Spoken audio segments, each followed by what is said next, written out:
Сайн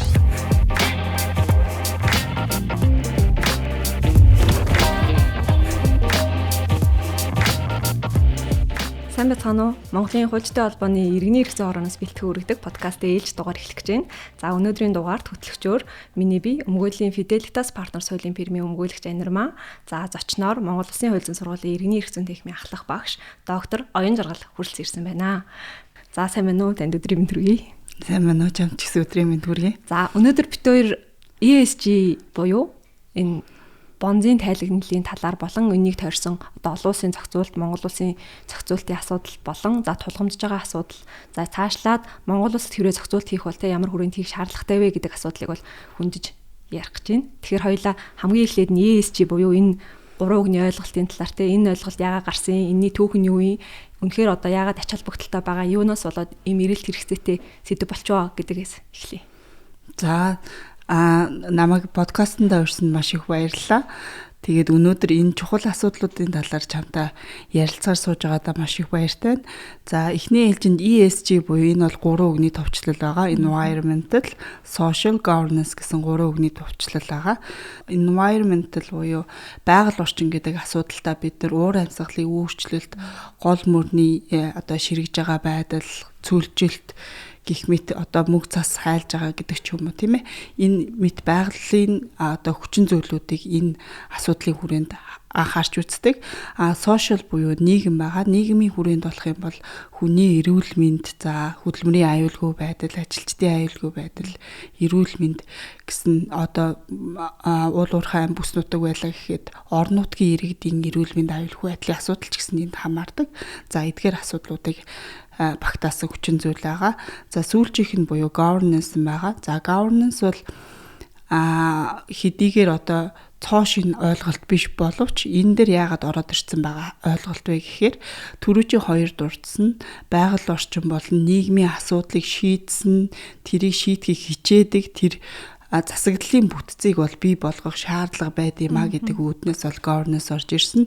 Энэ хүрээндээ төлөөлөл удирдах зөвлөл ямар бүтцтэй байх ёстой, хувьцаа эзэмшдэг хурал ямар бүтцтэй байх ёстой, компани зорилго нь ямар байх ёстой, эрх бүхий албан тушаалт нь компани эрх ашигт нийцүүлж үүргээ гүйцэтгэнэ гэдэг нь юуг ойлгох вэ гэдэг асуудлуудыг бол багтаасан хүчин зүйл байгаа. Тэгэхээр альва хөрөнгө оруулалтанд эдгээр гурван хүчин зүйлийг анхаарч үзэх болсноос эхлээд энэ асуудал яригдаж эхэлсэн. За 2006 онд нэгдсэн үндэсний байгууллагаас хариуцлагатай хөрөнгө оруулалтын зарчим гэж гаргаж ирсэн. За энд бол 6 зарчим тогтсон байдаг нь болох юм бол ESG-г одоо гийн гол тулгамдж байгаа асуудлуудыг бол анхаарч үзнэ хөрөнгө оруулалтанда тийм ээ. За дээрээс нь хөрөнгө авж байгаа этгээдээс энэ ESG-тэй холбоотой мэдээллүүдийг нь шаардна, хэрэгжүүлнэ гэсэн иймэрхүү агуулгатай нийт 6 зарчим байдаг. Тэгэхээр эндээс анх ESG гэдэг ойлголт бол нэгдсэн байдлаар гарч ирсэн. За үүний дараа 2008 онд бол дэлхийд санхүүгийн хямрал болсон. Энэ санхүүгийн хямрал болсноос хойш яах юм бол яасан бэ гэхээр тогтвортой хөгжил, эдийн засгийн тогтвортой хөгжил бол илүү чухал юм байна гэдгийг бол одоо хүн төрлөخت нь ойлгож эхэлсэн гэх юм уу. За энэ үүднээс хамгийн түрүү мэдэрсэн этгээдүүд бол хөрөнгө оруулагч нар байгаа. Хөрөнгө оруулагч гэдэгт бид нар ердийн одоо олон нийтийн хөрөнгө оруулагч нараас гадна стратегийн том хөрөнгө оруулагч нар байгаа тийм ээ. Тэтгэврийн сан, хөрөнгө оруулалтын сан гэдэг ч юм. Эдгээр хөрөнгө оруулагч нарын хувьд болох юм бол энэ ESG-ийн хүчин зүйлийг анхаардаг хөрөнгө оруулалтуудыг хийж эхэлсэн.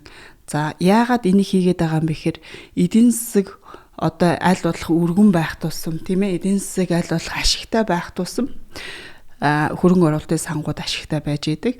За тэгэхээр нэг компани ашигтай байгаад хөрөнгө оруулалтын сан зөвхөн тухайн компаниас ашиг хүртэнэ гэсэн ойлголт байдаггүй. Ерөнхий эдийн засгийн чиг хандлаганаас ашиг болдог учраас яах вэ гэхээр эдийн засаг тэр чигтээ тогтвортой байх ёстой гэдэг ахуулга. За эдийн засаг тогтвортой байх ёстой гэдэг энэ цаана юу юм бэ гэхээр тэрэн дотор байгаа бизнес эрхлэгч нар буюу компаниуд тогтвортой үйл ажиллагаагаа явуулдаг байж ич тогтвортой байна гэж үзнэ. Ийм учраас яах вэ гэхээр тэр стратегийн томоохон ач холбогдолтой хөрөнгө оруулагч нар ESG-д анхаарсан хөрөнгө оруулалтыг хийж эхэлснээр одоо нөгөө талдаа тийм ээ нөгөө хөрөнгө оруулалтын санхүүжилтийг заавал татах шаардлага үүсчээд байгаа бизнес эрхлэгч нарын зүгээс өрсөлдөөн бий болж эхэлж ин гэсэн үг. Манай компани илүү ESG-ийн хүчин зүйлийг анхаардаг. Илүү одоо байгаль орчинд ээлтэй бүтээгдэхүүн үйлдвэрлэдэг хүний эрхийг дээдэлдэг гэх мэт ч юм уу тий. За засаглалын хувьд ил тод нээлттэй байдаг гэх мэт ийм одоо юунуудыг өрсөлдөөнүүдийг бий болгоод тэр нь одоо өнөөдөр маш том тренд, маш том эдийн засгийн хөгжлийн гол одоо зарчим болоод хөгжөөд явж байна гэсэн. Ач холбогдол талаас нь үзэх юм бол альва бизнес эрхлэгч компани гэдэг бол зөвхөн ашиг болохын төлөө ажилтдаг тийм ээ. За анхнаасаа ашиг болох гэж байгуулсан. Тэгээд ашигаа байж болох дээд хэмжээнд хүрэхийг хичээдэг. Нөгөө талдаа яаж байгаа юм бэхээр зардлыг аль болох бууруулна, ямар ч зардал гарахгүйгээр аль болох ашиг олно гэсэн. За энэ одоо томьёонд бол ерөөсөө хүний эрх, байгаль орчин гэдэг асуудлууд ерөөсөө орж ирэхгүй байгаа дээ тийм ээ. За гэтэл хөрөнгө оруулагч нар, зээлдэгч нар ESG-ийн шаардлагуудыг тавьсаар компаниудын хувьд ямар ач холбогдол бий болж байгаа юм бэ гэхээр урт хугацааны хөгжил бий болох, тогтвортой хөгжил бий болох үндсүүдийг бүрдүүлж өгч байгаа. За тэгэхээр өнөөдөр одоо зардалтай, өнөөдөр ашиггүй байгаа ч гэсэн урт хугацаанд ашиг олж болох тэр төслүүдийг хэрэгжүүлэх боломжтой болж эхэлж байна гэсэн. За нөгөө талаар хөрөнгийг татан төвлөрүүлэх боломж өртөж байна тийм ээ. Түрүүний хэлсэнчлэн ESG-ийн хүчин зүйлийг хэрхэн анхаарч байгаа вэ гэдэг дээр компаниуд өрсөлдөж эхэлсэн гэдэг нь одоо жишээ нь олон улсын томоохон банк санхүүгийн байгууллагаас зээл авах гэж байгаа этгээд нь ESG-ийн шаардлагыг хэрхэн хангаснаа сайн гаргаж тавьж өгснөөрөө зээлжих боломж илүү өндөрсөж эхэлнэ гэсэн. За нөгөө талаараа байгууллагын одоо зорилго тийм ээ компани зорилго гэдэг бол зөвхөн ашигын төлөө байдаггүй маа хамтын үн цэнийг бүтээх боломжтой. Өнөөдөр нийгмийн үн цэнийг бүтээх нь маргаашийн нөгөөдрийн 10 20 жилийн дараах компани үн цэнийг бүтээд юм а гэдэг чухал ач холбогдлуудыг бол бий болгосон. За сая ингэж ярьж одоо компани үүдийн зөвхөн ашигтай ажиллана гэдэг энэ бизнесийн зорилгоос илүү урт хугацаанд доктортой ажиллана гэдэг энэ зорилго руу явснараа одоо энэ ESG тодорхой хэмжээнд ач холбогдол нь ингээд гарч ирээд эрэлт ихсэн нэмэгдээд байгаа гэж байна. Тэгэхээр одоо олон улсад зохицуултын чиг хандлага нь ингээд ямар түвшинд байгаа, ямар хэмжээнд байгаа заавал зохицуулаад ESG тайлангийн үүдийн компаниуд гаргах хэвээр, энийг заавал тайлагнаж авах хэвээр, мэдээлэл өгөх хэвээр гэдэг энэ чиглэлийг баримтлаад явж байгаа мó эсвэл юу гэдгийг сайн дурын үндсэн дээр те үнэхээр мэдээлэл олон нийт хүрмээр хөрөнгө оруулагчтай хүрмээр байл хүргэж болно гэдэг ч юм уу те ийм нээлттэй байгаа мó. Энэ талаар чиг хандлагын талаар хоёлаа ярилцъя. За зохицуултын чиг хандлагыг ерөнхийд нь авч үзэх юм бол хоёр хэсэгт хувааж болоод байна. Юу вэ гэхээр нэгдүгээрт нь ESG-ийн хүчин зүйлийг анхаарсан эдийн засгийн тогтолцоог дэмжиж байгаа чиг хандлага байна. Нөгөө талд нь энийг 100% эсэргүүцэж байгаа чиг хандлага байна. За тэгэхээр эхлээд бүгдээрээ дэмжиж байгаа чиг хандлагыг ярив. За үүнтэй зэрэгцээ бас нэг юм яриа. Юу вэ гэхээр дэлхийн анх оршиж исэн тийм ээ. За тэгж жагаад үйлдвэржилт ихснээс болоод хүлэмжийн хий гэдэг зүйл бол ихээр ялгарч эхэлсэн. За хүлэмжийн хий ихээр ялгарах тусам дэлхийн дулаар л бий болсон. За цөмөрөө нэг жоохон нөгөө нэг хүлэмжийн хийн талаар жоохон ойлголтыг авчи. Юу вэ гэхээр одоо агаар мандалд хүлэмжийн хий нэг юм давхраг үүсгэ байж байгаа. За тэр нь яах вэ гэхээр дээрээс нар тусна, газрын гадарга дээр нар тусна тийм ээ. Ингээд дэлхий дулаахан болно. За энэ туссан нарны дулаан буцаад хүлэмжийн хий дээр очиж тусдаг, ойдог. За хүлэмжийн хийгээс буцаад дэлхий рүү ойдог. За ингэх юм бол дэлхийгээс дулаан одоо нарнаас дэлхий рүү дэлхийн гадаргалуу дулаан ирээд дэлхийн орчинд дулаан боллоо. Буцаад дулаанаа сансар огторгоо руу дэлхий явуулдаг байсан чинь дунд нь хүлэмжийн хий байгаа тодорхой хэмжээнд дулааныг дэлхийн агаар мандал дээр барьж ийна гэсэн үг. Дэлхий дээр дулаан байх боломж. За энэ нь бол чухал ач холбогдолтой урмал ургана бид нар дулаахан болно тийм ээ. За энэ бол амьдралын их усөр чухал ач холбогдолтой. Гэвч энэ давхраг хитрхи зузаан болоод ирэх юм бол дулааныг хитрхи хадгалаад байх учраас зарим газраа ган гачиг болох, цөлжилт бий болох ч юм уу тийм ээ. Хит халуун болох, мөнх цаас айлах. За гол усны төвшин ихэндээ бол мэдээж ихсэн тийм ээ. За мөнх цаас нь хайлаад дуусчих юм бол тэр үеэс эхлэх гол мөрөн ширгэж эхлэх гэдэг ч юм. Иймэрхүү сөрөг нөлөөллүүд бол өөр амьсгалын сөрөг нөлөөллүүд бол маш ихээр гарч эхэлсэн. За үүнтэй холбоотойгоор яасан бэ гэхээр ерөнхийдөө хүлэмжийн хийгээ бууруулъя. Одоо үйлдвэржилтийнхаа одоо асуудал дээр бид нар хүлэмжийг хийгээ жоохон багасгах шаардлага гарч ийнэ гэсэн дэлхийн нийтийн чиг хандлага гараад 2016 оноос манай Монгол улс нэгдээд орсон Парисын хилцээр гэж байгаа. Энийгээр бүх биш тийм ээ. Энэ Парисын хилцээрээр за нэгдэн орсон улс орнуудын хувьд болох юм бол хүлэмжийн хийг ямар хэмжээгээр бууруулах тэр зорилттой төвшингээ тогтоогоод тэрэндээ хүрэх тийм амлалтуудыг өгсөн байгаа.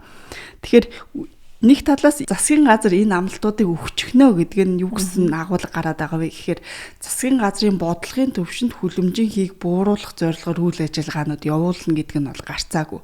Энэ хүчин зүйлийг одоо анхаарч үзэж байгаа этгээд хэм бэ гэхээр хөрөнгө оруулагч нар байхгүй. Засгийн газраас нэг өдөр хүлэмжийн хийг бууруулах гэдэг компаниудыг хүлэмжийн хий ялгарлал ихтэй компаниуд татврын өндөр дарамт учруулдаг ч юм уу тиймэрхүү байдлаар эрсдлүүдийг бий болгочих юм бол буцаагаад нэг хөрөнгө оруулагч нар эрсдэлт хүрнэ тийм ээ хохирол хүлээх боломжтой. Ийм учраас яах вэ гэхээр засгийн газар болон хөрөнгө оруулагч хоёр нэг талд гарцсан байхгүй. Тэгэхээр хоёулангийнх нь үндсэн зорилго нь юу вэ гэхээр ерөөсөө л байгаль орчин нийгэмд ээлтэй тэр эдийн засгийг хөгжүүлэх явдал болчиход байгаа.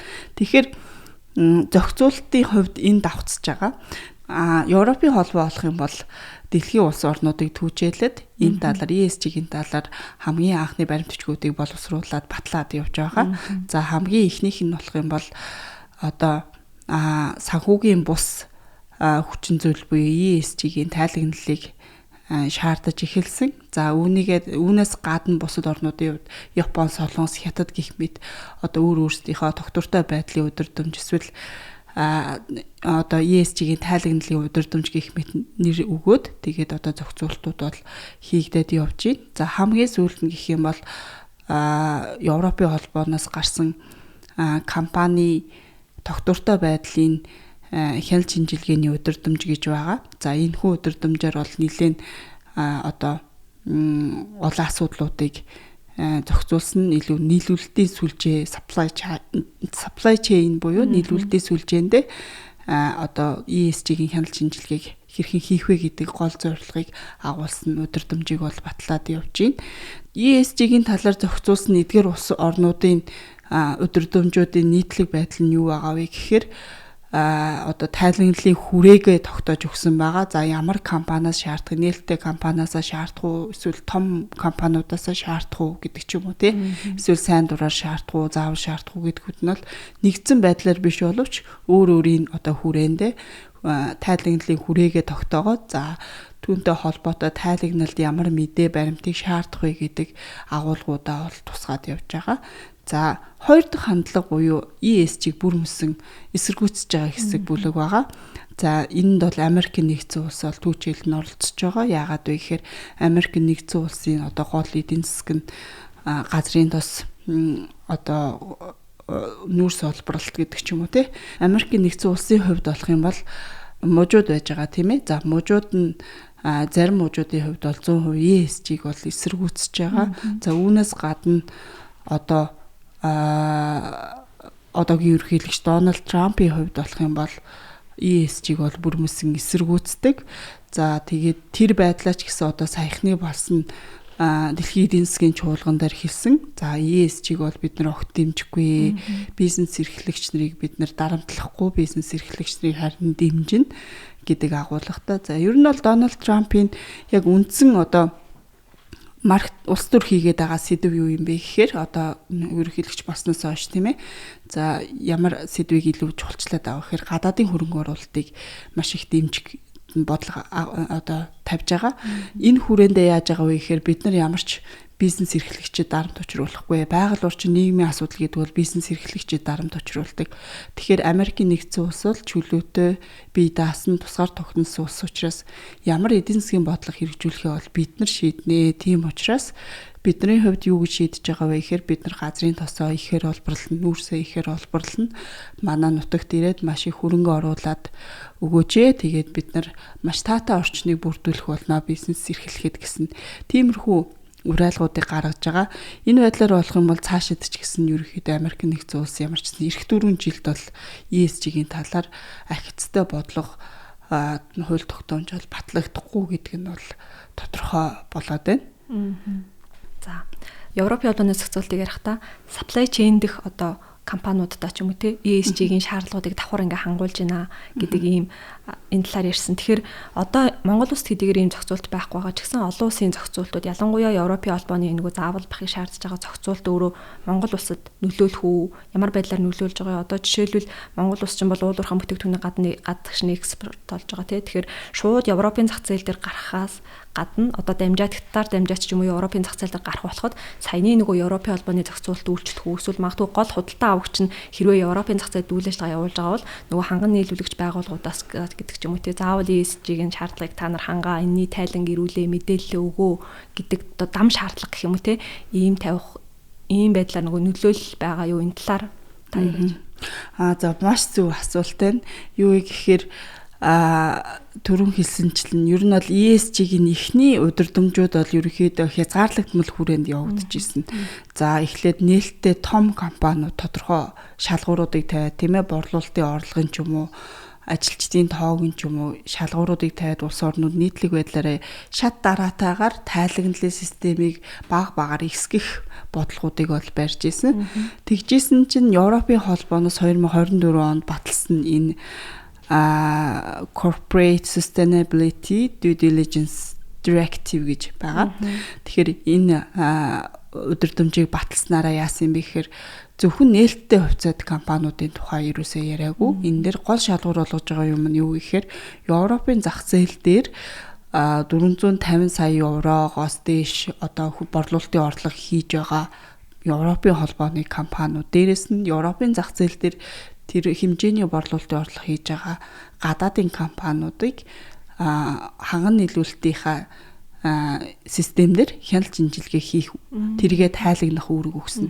Юу гэсэн үг юм бэ гэхээр ESG-ийн эхний хэсэг дээр та өөрөө байгаль орчин нийгэм засаглалын хувьд эдгээр тулгамцсан асуудлуудыг шийдвэрлсэн тэр одоо бизнесийг эрхлэх, үйл ажиллагааг эрхлэх ёстой гэдэг шаардлагуудыг тавьж исэн бол одоо илүү чангараад та ямар нэгэн бүтээгдэхүүн үйлдвэрлэл явуулж байна тийм ээ. Тэгэхээр тэр бүтээгдэхүүн үйлдвэрлэл явуулахад хэрэгтэй бараа материалуудыг ханган нийлүүлж байгаа ханган нийлүүлэлтийнхаа системээр та яг ESG-гийнхаа одоо хүчин зүйлийг анхаарсан тэрэнд нөлөөлөл ямар байгаа вэ гэдгийг тайлагнаж явах хэрэгтэй. Тэрэндээ идэвхтэй анхаарал хандуулж явах хэрэгтэй гэдэг одоо шаардлагыг тавьчихж байгаа. Тэгэхээр яаж байгаа вэ гэхээр заавал хувьцаат компани ч юм уу эсвэл нээлттэй компаниудад хамааралтай биш. Шууд ажилчдын тоо буюу 1000-аас дээш байх. Эсвэл борлуулалтын орлогын хэмжээ буюу 450 сая евроноос их байх гэдэг ч юм уу тийм шаардлагуудыг тавьчихж байгаа. За тэгэнгүүт одоо сүүлийн үед болоод байгаа одоо зүйлийг харах юм бол хятадын айгүй их машины үйлдвэрүүд одоо Европын зах зээл дээр маш амжилттайгаар гарч байгаа. Одоо цахилгаан машинуудыг маш хямдхан борлуулж ийн, батарей хямдхан хийж ийн тийм ээ. Иймэрхүү хятадын компаниуд Европын зах зээл дээр илүү хүчтэй тоглогч нар болоод ороод ирчихсэн. Буюу борлуулалтын орлогын хэмжээг тэртээ ханхаар хэмжээнд байгаа. За гэтэл Монгол улс тэгвэл энэнд яаж өртөх юм бэ? Яаж нөлөөлөх юм бэ гэдэг асуудал байгаа. Манай Монгол улсын хувьд бол экспортын гол бүтээгдэхүүн бол чулууны үрс. За зэсийн баяжмал, алт гэдэг ч юм уу. За иймэрхүү экспортын бүтээгдэхүүнүүд байгаа. Эсвэл ноос ноолуур, амьд мал, за мах тэгэл махан бүтээгдэхүүн ч юм уу тийм ээ. За гэтэл энэ гадаадын худалдааны 91%-ийг нь бүгд найрамдах хятад ард улс буюу нүүрсний тийм ээ нүүрсийг голчлон худалдаж авдаг. Гэтэл Монгол улсын нүүрс зэсийг хятад худалдаж аваад тэрийгээрээ машин хийгээд одоо Европын зах зээл дээр гаргана гэдэг нь өөрөө Монгол улс бол ханган нийлүүлэлтийн сүлжээний нэг хэсэг болоод ороод ирчихэж байгаа гэсэн үг. Энэ тохиолдолд Монгол улсын дээр ханган нийлүүлэлт хийж байгаа компанийн хувьд ESG-ийн хүчин зүйлийг анхаарсан байхыг хятадын зүгээс тавиад эхэлнэ гэсэн үг. Яагаад гэвэл энэ нэлээд өндөр хариуцлагатай хэрвээ одоо хятадын нэг компани Европын зах зээл дээр машин одоо борлуулдаг бай тийм ээ Монголын зэсийг ашигладаг бай тэрэндээ. За тэгээд Монгол хэрвээ ESG-ийн талаар хүчин зүйлдээс анхаарахгүй байх юм бол энэ талаар одоо тэр хятадын компани нь одоо мэдээлэл худлаа өгдөг ч юм уу тийм ээ эсвэл өгөхгүй байх гэдэг ч юм уу анхаарахгүй байх юм бол хариуцлагын хувьд болох юм бол дэлхийд даяар хийсэн борлуулалтын 5%-ийг хүртэл хэмжээгээр бол торгох боломжтой. Тэгэхээр энэ нэлээд өндөр хатуу хариуцлагатай байгаа учраас буцаад хятад улс яах вэ гэхээр Монгол улсад шаардлагуудыг тавиад эхэлнэ гэсэн. Зарим шаардлагуудын хувьд одоо аль хэдийн тавигдаад эхэлчихсэн. За гашуур сухатаас ачиж байгаа хятадын хэл рүү ачиж байгаа нүүрснүүдийн хувьд жишээ нь машин нь ил задгаа твшин дээр ачихгүй заавал битүү контейнертай авах хэрэгтэй гэдэг шаардлагуудыг хятадын зүгээс тавьдаг болсноос болоод Монгол компаниуд яг гэхээр нөгөө 10 20 жил одоо бизнес хийж арай гэж бүтээсэн тэр том машин механизмуудыгаа дахиад шинжлэх шаардлагуудыг бий болоод буцаад Монголын одоо компаниудын хувьд маш том зардал өртөг бий болоод эхэлж байна гэсэн. Тэгэхээр хэдийгээр одоо Европын холбоонд л гарч байгаа удирдамж боловч энэ нь Монгол улсад бүрэн нөлөөлөх боломжтой тийм асуудал. Дээрээс нь Монгол улс ч гэсэн одоо хөлөмжийг бууруулах амлалтаа бол өгч гэсэн тэрийг хэрэгжүүлээд явж байгаа. Тэгэхээр ингэж дамжихаас гадна тийм ээ түрүүний чиний хэлжсэн шууд бид нар Европын зах зээл рүү ямар нэгэн бүтээгдэхүүн гаргах гэж байгаа бол мөн ESG-ийн тайлагналыг бол заавал хийх шаардлага бий болж байна гэсэн. Ялангуяа бид нар ч одоо ноолуурын бүтээгдэхүүнийгаа ноолуурыг одоо мөн явуулдаг тийм ээ. За Европын зах зээл рүү бид нар нүүрс бол явуулахгүй байх л та. Гэхдээ ноолуур ч юм уу бусад бүтээгдэхүүнүүдийг бол явуулж байгаа нөхцөлд болох юм бол ESG-ийн бас л тайлагналыг одоо хийх шаардлага бол үүснэ гэсэн. За Европын холбооны энэ компани доктортой байдлын хяналт шинжилгээний удирдамж болох юм бол 2024 онд батлагдсан ч гэсэн яг одоо бол Монгол улсад нөлөөлөд яг одоо үйлчлэл нь явагдахгүй. Яагаад вэ гэхээр гишүүн улс орнуудын хувьд 2 жилийн дотор өөрийн дотоодын хууль тогтоомжинд тусгах үүрэгтэй байдаг. За энэ үүрэг бүр мөсөн дуусгаар бол дотоодын хууль тогтоомжинд тусгагдсны дараачаас буюу 3 жилийн дараанаас эхлээд энэхүү удирдамж бол Монгол улсад нөлөөлөд эхлэх боломж бол байгаа гэсэн. За сая энэ нөгөө Европын холбооны зохицуулалт Монголд бас нөлөөлөх боломжтой гэдээ ярьлаа шүү дээ. Тэгэхээр энэ өөрөө одоо дотоодын манай одоо Монгол улсын хууль тогтоомжтой зөрчилдөх ийм нөхцөл байдал үүсэх боломжтой юу? Энэ талаар. За мэдээж манай Монгол улс ч өөр ингэсэн хууль тогтоомжтой өөр ингэсэн эрх зүй системтэй орн шүү дээ тийм ээ. За тэгтэл бусад орны хууль тогтоомж манай улсын хууль тогтоомжийн адил одоо үйлчлээд эхэлнэ гэдэг бол мэдээж зөрчил бол үүсэж таарна. Ялангуяа зөрчил хаана үүсэх юм бэ гэхээр жишээ нь одоо хаан зөрчилдөөнд хамгийн их үүсэх боломжууд байгаад байна вэ гэхээр нэгдүгээрт нь бол өрсөлдөөний хууль тогтоомжтой бол зөрчилдөх боломжтой. За яагаад вэ гэхээр өрсөлдөөний хууль тогтоомжийн дагуу бол хуулийн этгээд болгоно өөрийнхөө бизнесийг өөрөө л эрхлэх ёстой, нэгнийхээ удирдлагад оролцох ёсгүй. Гэтэл ESG-ийн энэ ханган нийлүүлэлтийн компани болохын хувьд ямар нөхцөл байдал үүсэх гээд байна вэ гэхээр одоо гэрээний нөгөө тал болох үйлдвэрлэгч компанийн зүгээс одоо янз бүрийн шаардлагуудыг тавих, тийм ээ удирдлагад нь оролцох ийм нөхцөл нэгдүгээр үүсэж байна. За хоёрт нь гэх юм бол өрсөлдөөний тухай хуулиар болох юм бол нэг талын одоо нөхцөлийг тулгын шаардлагыг хоригдсан байдаг. Ялангуяа давмгай адилтай аж ахуй нэгжийн хувьд болох юм бол арилваа гэрээ хэлцэл байгуулахдаа харилцагчтайгаа харилцагчдыгаа анхаарахгүйгээр тийм ээ 100% өөрийнхөө шаардлагыг тавихыг бол хууль бусаар ашиглаж байна давмгай адлаа гэж үздэг. Тэгэхээр энэ үднээс авч үзэх юм бол одоо үйлдвэрлэгч компанийн хувьд ESG-ийн талаар хүчин зүйлийг анхаарахыг гэрээнд заавал тусгах, гэрээний нөхцөл олгож тулгын шаардах зэрэг нь болох нь бол буцаад нөгөө нэг талын хүсэл зоригийг, нэг талын нөхцөлийг гэрээнд тусгаж байгаа манай өрсөлдөөний хуулийн давмгай адлаа хууль бусаар ашиглах хэм хэмжээтэй бол харьцуулаад эхэлж байна гэсэн үг. Нөгөө талаараа давмгай адилтай аж ахуй нэгжийн хувьд ялангуяа тийм ээ гэрээ хилцэл хийхээс татгалзах хэрэггүй байдаг үндэслэлгүйгээр тийм ээ.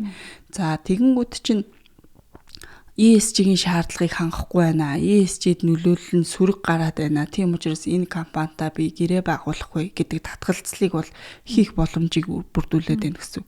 Энэ үүднээсээ мөн өрсөлдөөний хууль тогтоомжтой бол зөрчилдөх бүрэн боломжтой.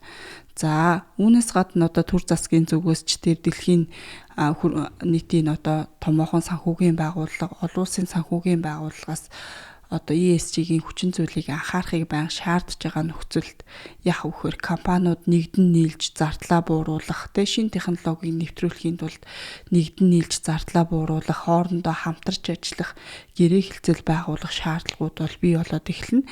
Тэгэнгүүт бид нар өрсөлдөөний тухай хуулиараа давмгай адилтай аж ахуйн нэгжүүд хоорондоо нэгдэн нийлэх, хоорондоо гэрээ хэлцэл хийх бүгднгийн зохицуулттай байдаг, тийм ээ. Зарим тохиолдолд энийг монополийн эсрэг газраас зөвшөөрөхгүй байх боломжууд байгаа. Тэгэхээр юу гэсэн үг юм бэ гэхээр эдгээр асуудлууд нь өрсөлдөөний хууль тогтоомжтой бол зөрчилдөх бүрэн боломжтой байгаа тийм. За түүнээс гадна манай компани тухай хууль байгаа. Иргэний хууль тийм ээ. Мөн.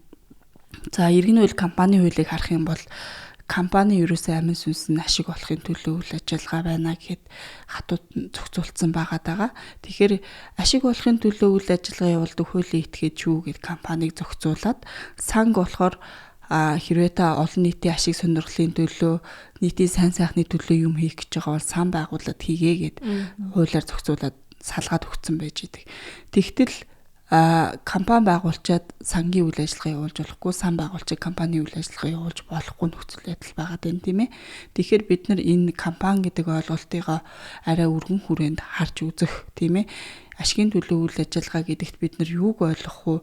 Байгаль орчныг анхаарсан үйл ажиллагааг бид нар ашигын төлөө үйл ажиллагаа гэж үзэх үгүй юу гэдгээ дээрээ сэтгэлгээгээ өөрчлөх, зохицуултаа өөрчлөх шаардлагууд бий болоод эхэлнэ гэсэн. Тэгэхээр эдгээр дор хаяж тийм ээ, эдгээр зохицуултуудад бол зөрчилдөөн нүүснэ. Энэс урьдчилж өөрчлөлт хийх шаардлагууд бол бий болж байна гэсэн үг л дээ. Одоо жишээлбэл ESG-ийн тайлан одоо мэдээж энэ шаардлагыг хангахын тулд тодорхой хэмжээний тайлан үнэлгээ хийнтэй зүгээр нэг бичээд өгчихгүй шүү дээ. Одоо юу гэдэг нийгмийн хариуцлагын төлөө ийм ажил хийлээ гэдгээс илүү бүр ийм том хүрээний ийм ойлголт болж шүү дээ. Тэгэхээр тодорхой хэмжээний нэмэлт зардал гэж хүн хүч нөөц ч юм ингээ гарч байгаа тийм. Тэгэхээр эндээс гадна одоо засаглал компани гэрснийх засаглал талдаа, засаглалын бүтэц талдаа яг одоо магадгүй ESG-ийн шаардлагууд тавигдаад ирэх юм бол засаглал талаас нь нэмэлт бүтэц компанид байх ёстой юу, яах ёстой юу, байх ёстой юу гэдэг дээр зохицуулж юм уу чиг хандлагууд. За тэгэхээр ESG-ийн хүчин зүйлийг бизнес эрхлэгч үе ялангуяа компаниас шаардаад эхэлнэ гэдэг чинь компани одоо байгаль орчин нийгэмд чиглэсэн үйл ажиллагааг явуулдаг, тэр хүчин зүйлийг анхаарсан шийдвэрүүдийг гаргадаг засаглалын бүтэцтэй байх шаардлага бий болоод эхэлж байгаа. Яг өнөөдрийн байгаа Монгол Улсын хууль тогтоомжоор үзэх юм бол бид нар хувьцаат компани засаглалыг бол тодорхойлоод хуульчлаад өгчихсөн ганцхан хэлбэрийг тийм ээ, ганцхан хэлбэрийг. Тэр том компани байна уу, жижиг компани байна уу, дунд компани байна уу хамаарахгүйгээр хэрвээ хувьцаат компани гэсэн нэртэл бол одоо 9-с дээш гишүүнтэй төлөөлөл удирдах зөвлөл 3 хороо за гүйцэтгэх захирал гэдэг ингээд ийм бүтэцтэй байна гэдгийг нь бол хуулиар хуульчлаад өгсөн хатуу зохицуулалттай.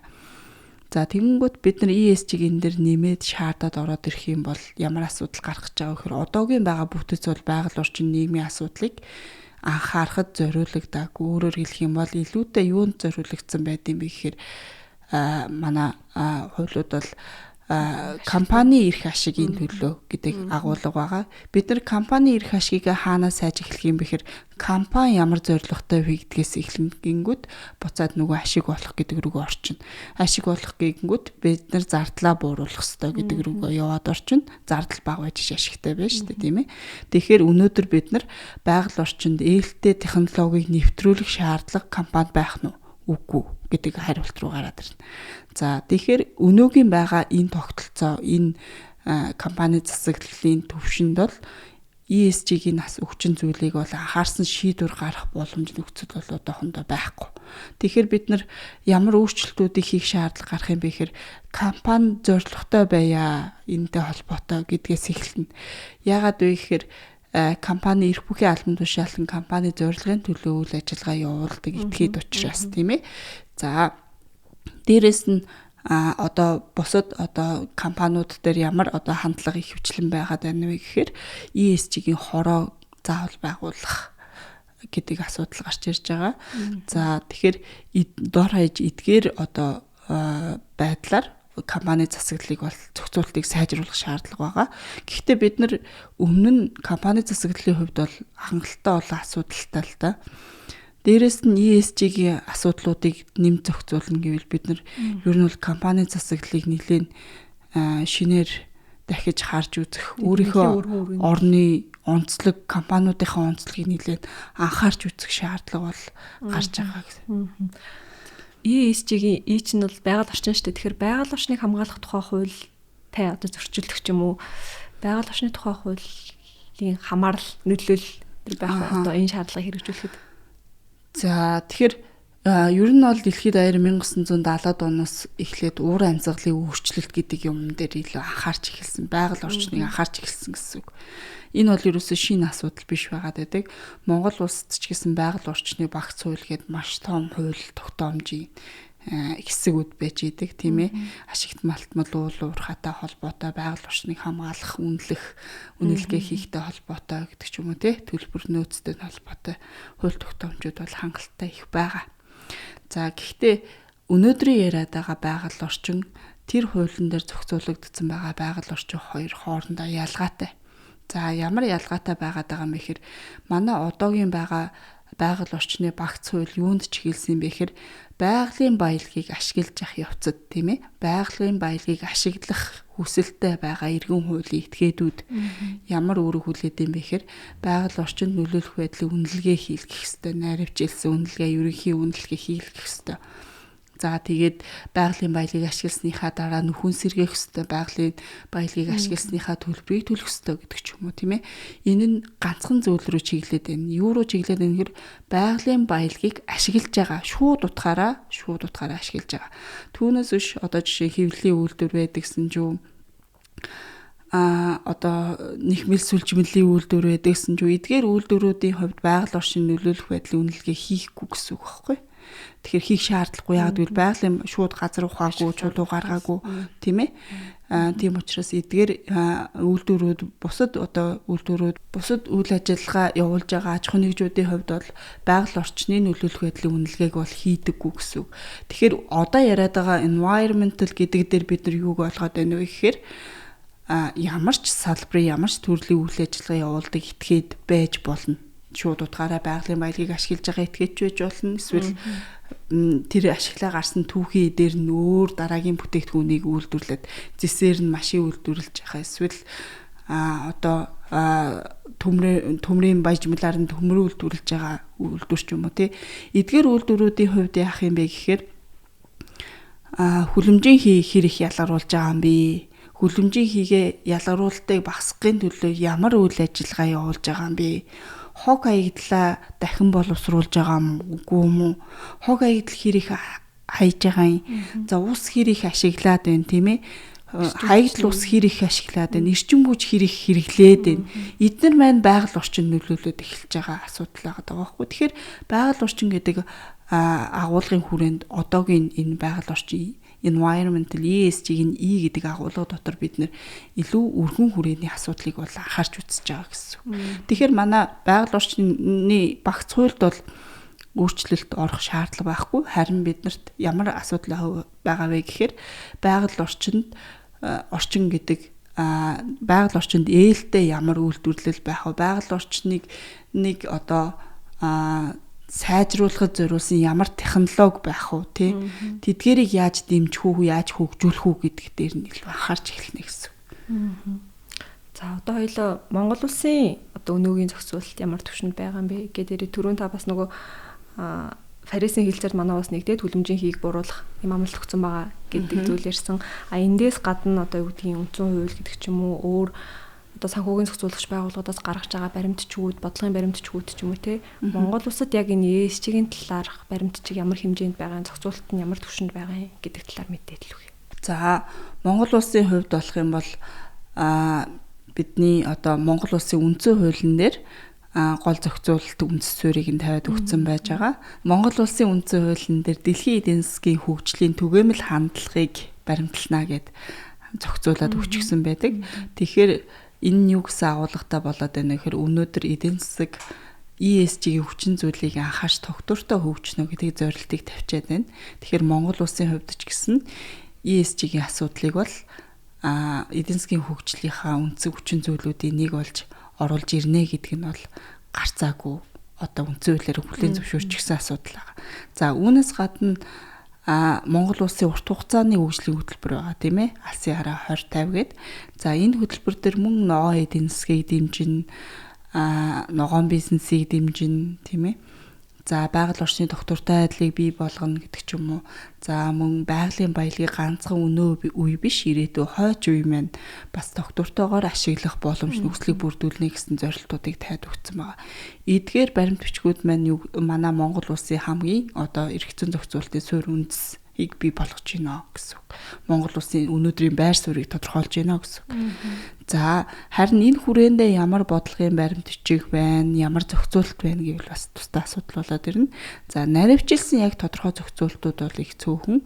Санхүүгийн зохицуулах хорооноос одоо 2002 онд бол компани засаглалын кодексыг шинжилж баталсан. За энэ хүрээндээ бол бонзын тайлагналыг одоо үүрэг болгож оруулж ирж өгсөн байдаг. Тэгэхээр компани засаглалын кодекс гэдэг маань soft law буюу зөөлөн хууль тогтоомжийн хүрээнд байдаг. Өөрөөр хэлэх юм бол бүх субъект бол дагаж мөрдөх шаардлага байхгүй.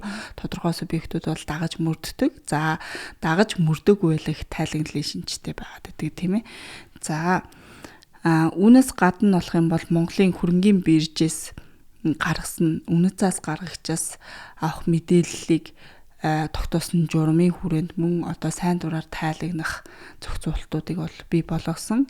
За үүнээс гадна санхүүгийн зохицуулах хороо болон олон улсын байгууллагууд хамтраад бонзын тайлан одоо хэрхэн гаргах вэ, ямар загвараар гаргах вэ гэдэг удирдамжийг Монголын компаниудад бол өгсөн байдаг.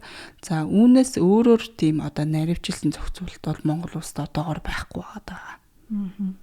За зохицуулалт гэдээ ярьсных үргэлжлээд одоо нөгөө яг ийм зохицуулалт хийхдээ одоо шил бонд дээр ESG-ийн тайлан гаргах дээр нэгдсэн стандарт бол байхгүй. Одоо ч олон улсад яг энэгээр л гаргана. Энийг л тайлагна гэсэн стандарт байхгүй.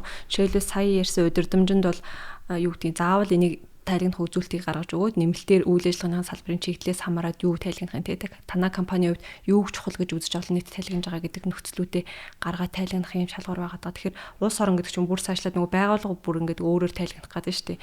Тэгэхээр яг энэ нөгөө зохицуулалтын дээр нь ямар асуудал тулгамдж байна. Тэгээ одоо юу гэдэг компани хэлбэрээсээ хамаарч авах хэрэгтэй мó эсвэл нөгөө өгж байгаа тайлангийнхаа мэдээлэл дээр нь бид нэр илүү анхаарах хэрэгтэй мó. Тэ үн зөв мэдээлэл өгч гэнэ гэдэг дээр нь анхаар зохицуулалт хийх хэрэгтэй мó. Эсвэл нөгөө стандарт энийг болгох дээр зохицуулалтанд төвлөрж явах хэрэгтэй мó. За тэгэхээр ерөөсөө ESG-ийн зохицуулалтын зөвхөн Монголын биш бүр дэлхийн гол асуудлууд бол энэ дээр байгаад байгаа. Юу вэ гэхээр ESG-ийн хүчин зүйлийг ямар агуулгаар тайлагнаж авах юм бэ? Ямар хэлбэрээр тайлагнаж авах юм бэ? Хинээс тайлагнаж авах юм бэ гэдг нь одоогийн байдлаар нэгдсэн одоо байдлаар тогтоогдоог байгаа. Яагаад вэ гэхээр улс орон болгоно өөр өөрийн удирдамжуудыг гаргаад явж байгаа. Японы доктортой хөгжлийн удирдамж, Солонгосын ESG-ийн тайлагналын удирдамж гэдэг ч юм уу тийм ээ. За тэгээд одоо Лондонгийн хөрөнгийн бирж нэг өөр янзаар үнэлгээ шаардна. За Дэлхийн банк нэг өөр янзаар, Азийн хөгжлийн банк нэг өөр янзаар ESG-ийн тайлагналыг бол шаардаад байгаа. Тэгэхээр энэ нэгдсэн үнэлгээ, нэгдсэн стандарт байхгүй байгаа нь бол хамгийн гол асуудал болоод байгаа. За цаашид бол энэ тал дээр бол дэлхийн улс орнууд хамтарч ажиллах шаардлага бол зайлшгүй байгаад байгаа. Ингэж өөр янзаар тайлагнах нөхцөл байдал нь буцаад бизнес эрхлэгч нартай маш төвөгтэй байдлыг авчирна гэсэн үг. Зарим тохиолдолд олон тайлан гаргах шаардлага бий болж болно. Эсвэл зөвхөн одоо Азийн хөгжлийн банкнаас зээл авах сонирхолтой, санхүүжилт авах сонирхолтой компанийн хувьд зөвхөн тэрэнд тааруулж одоо ESG-ийн хөтөлбөр хэрэгжүүлж бодлого барьж явна гэдэг нь өөрөө буцаад одоо явцын хүрээнд болоод эхэлнэ гэсэн үг. Тэгэхээр энэ тал дээр бол дэлхийн нэгдсэн одоо зохицуулалтанд хүрэх шаардлага, хэрэгцээ шаардлага бол бий болоод байгаа. За Монгол улс бол одоогоор яг ийм хэлбэрээр заавал тайлагнах хэрэгтэй гэдэг агуулга бол байхгүй. За удирдамжийн хувьд болох юм бол дэлхийн нийтлэхээр одоо энэ одоо агуулгыг барьж гинэ гэдэг байдлаар бол удирдамж бол боловсруулагдсан байдаг. За үүнээс гадна заавал тайлагнах юм уу эсвэл сайн дураар тайлагнах юм уу гэдэг дээр бас нэгдсэн үр дүн үүрэг. Эсвэл огт тайлагнахгүй байж болох юм Америк нэгдсэн улс шиг. За Америк нэгдсэн улсын хувьд бол яг үхээр илүү хүчтэй эдийн засаг том гүрэн учраас яг чанга дуурч чадчих. Монгол улсын хувьд болох юм бол гол бүтээгдэхүүн нь хөдөө аж ахуйн салбарт байдаг, гол бүтээгдэхүүн нь уул уурхай дээр байдаг, хүлэмжийн хамгийн их ялгарл нь уул уурхай дээр байдаг, хүлэмжийн хамгийн их ялгарл нь хөдөө аж ахуйн салбар дээр байдаг. Зөвхөн хятад орнд гол одоо гадаад худалдаа авах хүч нь болцсон байгаа улс орны хувьд болох юм бол одоо ESG-ийн тайлан эсэргүүцэх эсвэл одоо шууд аль нэг одоо удирдамжийг дагах гэдэг нь бол жоохон хүндрэлтэй. Ялангуяа одоо бидний зүгээс бол бүгд найрамдах хятад ард улсын юу бол хамгийн гол одоо дагаж байгаа удирдамж чиглэмж бол гол одоо хандлага болох төлөвтэй байгаа. Яагаад вэ гэхээр бидний гол гаргаж байгаа бүтээгдэхүүнийг хятад улс авч байгаа учраас хятад улс ямар шаардлага тавина бид нар тэр шаардлагыг биелүүлэхээс өөр гарцгүй тийм нөхцөл байдалд байгаа. За үүнээс гадна зохицуулалтын хувьд бас нэг чухал асуудал юу гэхээр мэдээллийн үнэн зөв байдал маш чухал болоод байна. Яагаад вэ гэхээр ер нь бол нийгмийн хариуцлагын хүрээнд хийж байгаа үйл ажиллагаанууд маань ихэвчлэн компани өөрийнх нь маркетинг зар сурчилгаанд илүү төвлөрөөд байсан бол тэр одоо имижийг бүрдүүлэлтэнд илүү төвлөрөөд байсан. Тийм одоо менталитеттэй л гэсэн үг шүү дээ, тийм ээ. За гэтэл одоо байгаа ESG-ийн хүчин зүйлийн тайлагналыг бид нар юунд ашиглах гээд байгаа вэ гэхээр энэ компани тогтвортой хөгжих юм уу үгүй юм уу, тийм ээ.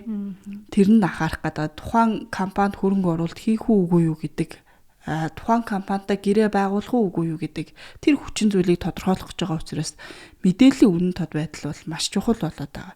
Тэгэхээр сайн хажуугаар сар гэж одоо ESG-ийн тайланг PR хэлбэрээр тийм ээ маркетингийн хэлбэрээр бол ашиглаж байгаа явдлууд бол маш түгээмэл болоод байгаа. Тийм учраас энэтэй бол зохицуулалтын хувьд хэрхэн тусгаж энийг одоо зогсоох вэ гэдэг нь бол бас нэг том челленж болоод байна. Green washing гэдэг байгаа шүү дээ. Тэг green washing бүр одоо зөвхөн яг энэ зар сурталчилгаараа дамжуулаад юу гэдэг одоо ногоон угаалт тий юу гэдэг үйл ажиллагаанд бид нар бүх одоо манай үйл ажиллагаа бүтээгдэхүүн үйлчлэгээ байгаль орчинд ээлтэй ногоон гэдэг рекламда зар сурталчилгаа хийгээд байдаг. Гэтэл бодит байдал дээр үтсэн чинь яг тийм биш. Тэгээ энэтэй холбоотой бас юм хэрэг нэхэмжлүүд бас шүүх рүү явдсан билий гэж би л харсан хгүй юу. Green washing litigation гэхээр тэгэхээр нэг талаасаа нөгөө хэрэглэгчийн эрх ашиг яригдж байгаа тий нөгөө талаасаа компани үнэхээр одоо магадгүй үн цасны засалд үйл ажиллагаа явуулдаг компани байх юм бол хууль тэр удирдамжаар өөрөө хүлээсэн юм уу тэр үргээ зөрчсөн юм уу зөрчөөг юм уу гэдэг нэг ийм асуудлууд үүсэх гээд байгаа. Тэгэхээр энэ яг нөгөө хэрэглэгчийн эрх ашиг талаасаа нэмжээрүүл. Ер нь бол тэгээд байгаа тийм ээ. Гол асуудал нь тэр ер нь бол хоёр хуваагдаад байна л да. Нэг нь заавал тайлагнах ёстой компанийн хувьд тайлагнаж өгсөн мэдээлэл нь худлаа байвал яах вэ? За сайн дураар тайлагнах ёстой компани худлаа мэдээлэл тайлагнчвал яах вэ? За тэр зорилго чинь юунд дагаад байгаа юм бэ гэхээр тэнд байгаа хөрөнгө оруулагчийн одоо хөрөнгө оруулалт хийх тэр үндсийг бүрдүүлэх зорилготой тийм ээ хуурам эхэлж хөрөнгө оруулалт татах зорилготой байгаа байна. За үүний хажуугаар юу вэ гэхээр одоо иргэдийн хэрэглэгчийн зүгээс болох юм бол илүү байгаль орчинд ээлтэй бүтээгдэхүүнийг сонгох боломж магадлал нь бол өндөр байгаад байдаг. Ялангуяа ESG чухал байна, дэлхийн нийт байгаль дороотой байна гэж байгаа нөхцөлд багч гэсэн хувь нэмэр оруулах хүсэл сонирхол бол хэрэглэгчид байна. За тийм учраас яг хөр энэ байдлыг энэ трендийг нь ашиглаад хэрэглэгчийг одоо хуурам мэхлэх, зар сурталчилгаа хийх, даалт хэлбэрээр байгаль орчинд ээлтэй юм шиг харагдах тийм ээ. Иймэрхүү одоо хууль бус үйлдэлүүд бас гарч ирж байгаа. Энэтэй холбоотойгоор одоо бидний зар сурталчилгааны хуульд ч гэсэн бид нар байгаль орчны за эмийн талаар одоо үр дүнгийн талаар бид нар худал мэдээлэл өгдөгтэй адилхан байгаль орчинд хэрхэн ээлтэй болох талаар нь эсвэл байгаль орчинд ямар ээлтэй технологиор бүтээгдсэн тухайд бид нар бол худал мэдээлэл одоо авч тухайн бүтээгдэхүүнийг сонгох үндслэл болох гэдэг нь өөрөө буцаад зар сурталчилгааны хууль тогтоомж ч гэсэн томоохон одоо асуудлыг бий болгоно, зөрчлийг бий болгоно гэсэн үг. Эдгээр зохицуултуудыг бас хэрэгцээ шаардлага үүснэ л гэсэн үг л дээ. За, ерөнхийдөө хоёлаа нэлээд дэлгэрэнгүй ярилцлаа тий. Тэгэхээр одоо төгсгөлд нь яг Монгол улсад яг ESG-ийн чиглэлд яг юу одоо чухалчилж зохицуулт хийх шаардлагатай гэж үзэж байна. Эсвэл магадгүй хуульч нар энэ чиглэлд юу хийж байгаа тий магадгүй бодлогын баримтчиг гарах, зохицуулалт бий болгох ийм шаардлага үүсэх юм бол одоо юу гэдэг шинээр одоо зохицуулалт гарах юм уу эсвэл одоо байгаа хууль тогтоомжийг өөрчлөөд тий нийцүүлэх хэрэгцээтэй юу? Энэ талаар та санал бодлоо хэлээч. За хоёлаа тэгэхээр ерөнхийдөө түрүүчийн яриануд дээр бол ямар хууль тогтоомжуудад өөрчлөлт хийх шаардлагууд яагаад гарч болох тухай ерөнхийдөө бол ярьлаа. За төгсгөлд нь товчхон нэг дурдчих тийм ээ. За эхний ээлжинд нэгдүгээр асуултын хувьд тийм ээ шинэ бодлогын баримтчих хэрэгтэй юу эсвэл хуучин зохицуулалтын хүрээнд нэмэлт өөрчлөлт хийгээд энэ болчих гээд байна уу гэдэг асуудал байгаа. Тэгэхээр ESG-ийн хүчин зүйлийн талаар Монгол улс ямар бодлого баримтлах вэ гэдэг бодлогын баримтчих бол нэгдүгээрт хэрэгтэй. Энэ зөвхөн Монгол улсад тийм ээ. За Монгол улс яаж энэ баримтчгуудыг яаж энэ хөтөлбөрийг хэрэгжүүлэх үү, ямар арга хэмжээ авах уу, ямар бодлоготой байх вэ гэдгийг бол тодорхойлох шаардлага бол байгаа. За Монгол улсын гаргасан бодлогот нийцүүлээд за бизнес эрхлэгч болгон өөрийн бодлоготой байх шаардлага бий болж байна гэсэн. Өөрөөр хэлэх юм бол нэг компани байх юм бол манай компани цаашид одоо олон улсын зах зээл дээр гарыг, олон улсын санхүү бизнесийн банк санхүүгийн байгууллагуудаас зээл авъя энтер гэсэн зорилго тухайн компанид байх юм бол тухайн компани ESG-ийн талаар ямар бодлого баримт бичиг үйлдэх үү, ямар бодлого барих уу гэдгийгээ компанийхаа төвшөнд бол бий болгож ич нөгөө шийдвэрүүд маань тухайн бодлогод чиглэж шийдвэрлэгдэж явна гэсэн үг шүү дээ, тийм ээ. За тийм учраас энэ нэгдсэн бодлогын баримтчиг бол маш чухал. За дараа нь гэх юм бол хууль тогтоомжуудын хувьд яг ESG-ийн хүчин зүйлтэй холбоотой тусгаалсан хууль тогтоомж бол байх шаардлага бол байхгүй гэж бодож байна. Яг хэрхэн одоо холбогдох хуулиудаараа бол зохицуулалтууд бол шаардлагатай. За компани тухай хуулийн дээрээ тийм ээ үнэт цаасны зах зээлийн тухай хууль, за өрсөлдөөний хууль, түрүүний хэлсэн зар сурталчилгааны хууль эднэрдээ бол одоо юу руу чиглэсэн ESG-ийн хүчин зүйл рүү чиглэсэн өөрчлөлтүүдийг бол хийх шаардлага бол байгаа. За байгаль орчинтой холбоотой нэг шин одоо орон зай байгаа нь юу вэ гэхээр бид нар инновацийг дэмжсэн хууль тогтоомжууд дээр яг одоо ганц нэг заалт үлдээсэн байдаг ч гэсэн энэ дээр илүүтэй бид нар бие даасан хууль байвал илүү зүгээр юм болов гэсэн байр суурьтай байгаа. За тэр нь юу вэ гэхээр байгаль орчинд ээлтэй үйлдвэрлэл, за байгаль орчинд ээлтэй технологиг дэмжих тийм хууль тогтоомжууд. За яагаад вэ гэхээр манай байгаль орчны багц хууль маань илүүтэй байгалийн баялагийг ашиглах үед ямар одоо үйл ажиллагаа явуулах ёстой вэ? Яаж тайлагнах ёстой вэ? Яаж нөхөс сэргийлэх ёстой вэ гэдэг асуудлуудыг нь зохицуулаад өгч гисэн байдаг. Гэтэл байгаль орчны төлөө үйл ажиллагаа явуулж байгаа, байгаль орчинд ээлтэй үйл ажиллагаа явуулж байгаа. За байгаль орчинд ээлтэй технологиг оруулж ирэх гэж судалгаа шинжилгээ хийж байгаа тэр байгууллагуудыгаа бид нар дэмжих тэр бодлогын системийг бол оруулж ирэхгүй бол ESG-ийн хүчин зүйлийг анхаарах одоо бизнес эрхлэгчийн тэр мотивац байхгүй болно гэсэн үг шүү дээ. Шаардлага байхгүй болно гэсэн үг.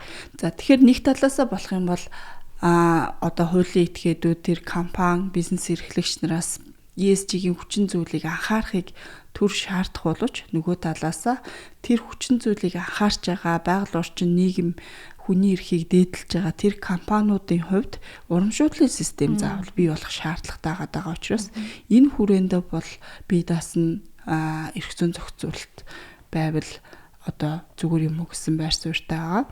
За түүнээс гадна биднэрт бас нэг одоо анхаарах хэрвээ урамшуудлын системийг бий болгоно гэж үзэх юм бол бас анхаарах юм нь юу байгаад байгаа вэ гэхээр ногоон ангиллал буюу green taxonomy гэж ойлголт байгаа. Тэгэхээр бид нар юуг ногоон гэж үзэх юм, юуг ногоон төсөл гэж үзэх юм гэдгийг маш сайн ангиллалж тодорхой байлгаад тэр төслийгээ дэмжих талаар сайн анхаарал хандуулах хэрэгтэй гэсэн үг. Тэгэхээр тэрэн дээр зааг шалгуураа маш тодорхой гаргаж ирж ич бид нар дэмжих төсөл дэмжихгүй төслүүдийнхаа ялгах боломжтой болно гэсэн үг. Тэгээд ер нь бол энэ ногоон технологи байгаль орчинд ээлтэй үйл ажиллагааг явуулж эхэлснээрээ олон улс болно бусад орнуудын дэмжлэгүүдийг авах боломж, харилцаа сайжрах боломж бол илүү нээлттэй болно. Тийм учраас дотоодын зохицуулалтын дээр ESG-г анхаарсан өөрчлөлтүүдийг бол хийх шаардлага бол нэлээд тулгымцсан асуудал болоод. Урамшууллын систем байна гэж үзэх юм бол нэг чухал асуудал байгаа. Бид нар яг ямар бизнес эрхлэгчийг урамшуулах, эсвэл ямар төслийг урамшуулахын, ямар хөнгөлөлт үзүүлэхийн тийм ээ, татварын хөнгөлөлт байж болно, өөр бусад санхүүжилтийн одоо дэмжлэгч байж болно шүү дээ, тийм ээ. Тэгэхээр тэр урамшууллын системийг оршихын тулд яах вэ гэхээр бид нар юуг ногоон гэж үзэх юм бэ гэдэг дээр маш тодорхой шалгууруудыг бол тавих шаардлага бий болоод эхэлнэ. За Монгол улсын хувьд болох юм бол банкуудын холбооноос байгуулсан доктортой санхүүжилтийн холбоо гэж байдаг. Тэднийхээс болох юм бол одоо зарчмуудыг гаргасан байгаа. Юуг ногоон ангиллал гэж үзэх вэ гэдэг дээр салбар болгоноор зарчмуудыг гаргасан байгаа. Тэгэхээр эхний ээлжинд бол бид нар ногоон ангиллал бол тодорхой хэмжээнд бол бий болгочихсон. За тэгээд яг энэ эцсийн хүү яг ажиллах уу тийм ээ? Энийг бол бид нар бол шалгаж үзэх ёстой, нарийн харах ёстой. Сүүлд манай Хаан банк энэ доктортой санхүүжилтийн холбооны зарчмуудыг шингээсэн ногоон бонд гаргаад амжилттайгаар Европын сэргийн босгуулалтын хөгжлийн банк болон Азийн банкаас бол 25 сая долларын одоо ногоон бондын санхүүжилтийг бол татаж чадсан байсан. За энд зөвхөн одоо энэ зарчмыг хангасан биш, бас одоо тэдгээр санхүүгийн байгууллагуудын өөрснийх нь тавьж байгаа ESG-ийн шаардлагыг бол хангасан учраас одоо санхүүжилт олгож ийн гэсэн үг. Тэгэхээр манай одоо ESG-ийн зохицуулалт сайжрах тусам яах юм бэ гэхээр манай дотоодын компаниуд ингэж олон улсаас зээл санхүүжилтийг татаж авах боломж, тийм ээ, бонд гаргах боломж, ногоон бонд бол гаргах боломж илүү өндөрснөө л гэсэн үг л дээ.